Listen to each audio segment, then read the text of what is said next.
this is just a quick video. I'm not even filming on like a real camera. I'm just going to use my my cell phone here because this is an interesting little feature of the Rhythm Wolf that actually makes it a little more useful than people give it credit for. I didn't know this because nobody talked about it, and I don't even think Akai suggested this as a real usage case for this thing. But what I've discovered is that this is a reasonably decent sequencer. And you might be thinking, well, yeah, it has a synth in it, of course. It's got some sort of sequencer function. But what you don't take into account is the fact that this can send note data as well.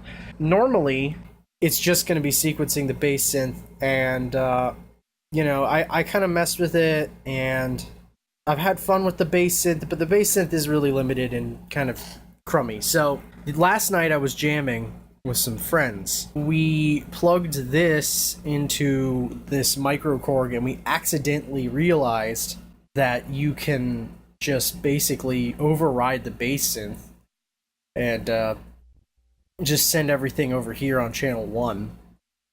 So as you'll see, you get it on MIDI, and then you're going to want to have it set to, yeah, channel 1. Every other channel does something different, I think. Eventually you'll reach the channels for the drum parts. They all have they have separate channels, and then this has channel 1. What's cool about that is, you know, basically you could take this thing and just send to anything you want. You don't really have to use the Rhythm Wolf as an actual synthesizer or drum machine. It could just be your beatbox, your groove box for it. Now, that's not super useful except for the bass synth, because I actually think that the drum sounds, if you set them up correctly, can be really decent on this thing, but the bass synth is crummy. I mean, the bass synth could be worse, but it's certainly not amazing. So what we're going to do here is we're going to turn the microkorg all the way down. So it's all the way down. And we're going to just start off with a pattern that I have, and we're going to play it, and you're not going to hear the microkorg, you're just going to hear the Rhythm Wolf doing it on its own.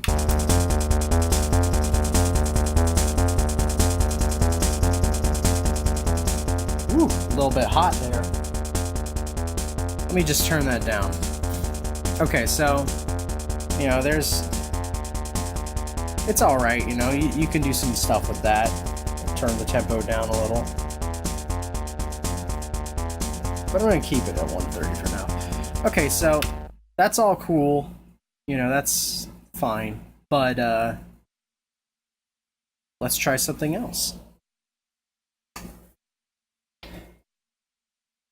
Now, we're going to be hearing a custom patch on the microkorg triggered by this.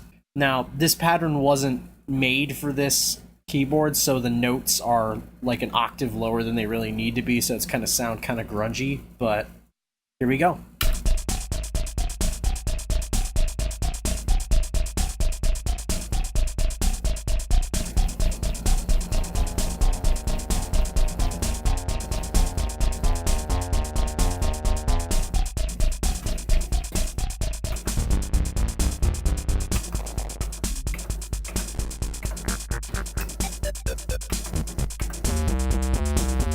And you can pretty much just tell it to do whatever you want. You can adjust the release, attack, resonance, cutoff. Just get whatever you want out of it. Now, of course, the only problem here is that the decay doesn't do anything really whenever you've done that. So, anyway, let's try setting it up differently. I think I have a pattern in here somewhere. Sorry, I'm getting a little bit crazy here.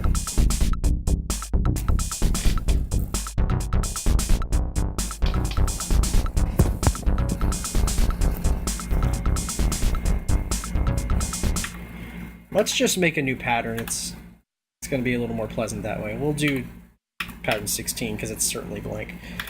Now, another thing about the Rhythm Wolf that you kind of need to know if you want to use it is how to control the velocity button.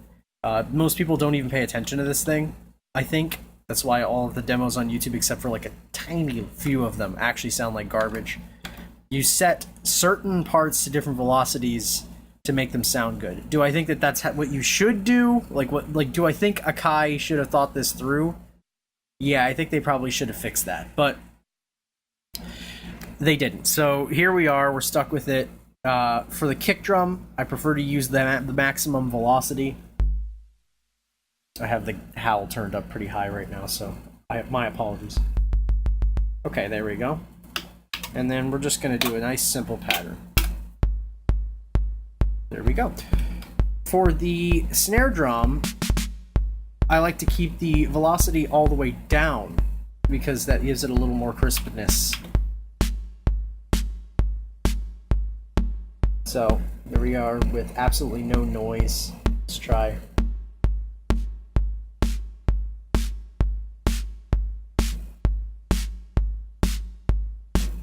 There we go. Nice snare. Now, hi-hats I like to keep on the medium setting.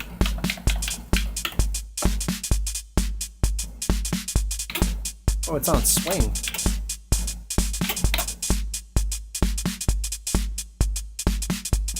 I also recommend, if you are savvy enough, do the mod that allows you to have the separate open hi-hat decay. Because having them separate is way better than having them linked like they are from factory. Yeah, let's just have some percussion. Percussion kind of... It seems like that's the one that's affected the least by the velocity, so I don't worry too much about it. Bass synth, we're gonna do maximum velocity since it doesn't matter. Now we're gonna set the root note, and for that I'm gonna need two hands, so my apologies for this.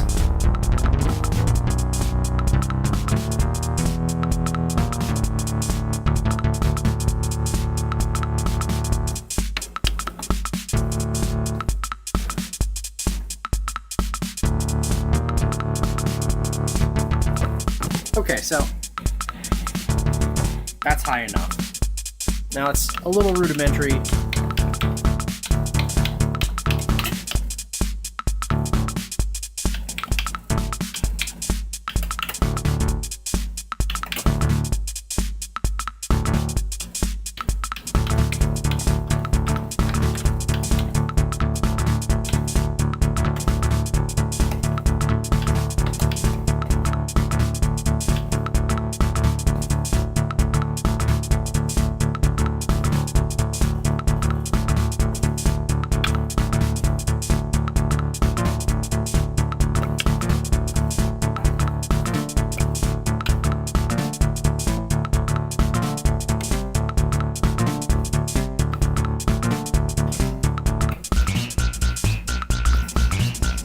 So yeah, you could do some pretty cool stuff with this if you actually kind of like try.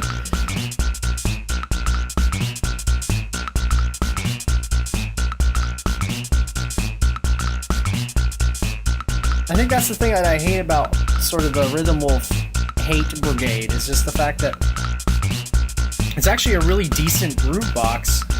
You just kind of have to like experiment, you know? Like, here I am using like the synth portion as just a sequencer, and it's pretty brilliant. I mean, you can do all sorts of cool stuff with this. You can also turn the arpeggiator on and it gets real chaotic. It also doesn't sync up half the time.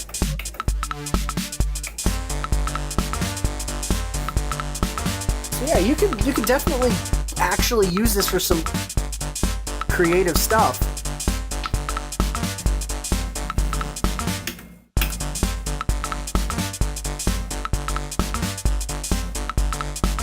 You just have to try. Now, I'm running up some effects in post to make this sound a little bit different, but yeah, you just go wild. You just take this, take that, take whatever synth you want. I've got a realistic concert mate in the closet and a Yamaha PSR-41, and you can take the PSR-41, which is an FM synth, and you can link that up to this, and and I've already tried that. That was the first thing I actually synced up other than this. And you could, you know, get a Volca FM, Volca Beats, Volca sample. Yeah, you can go wild.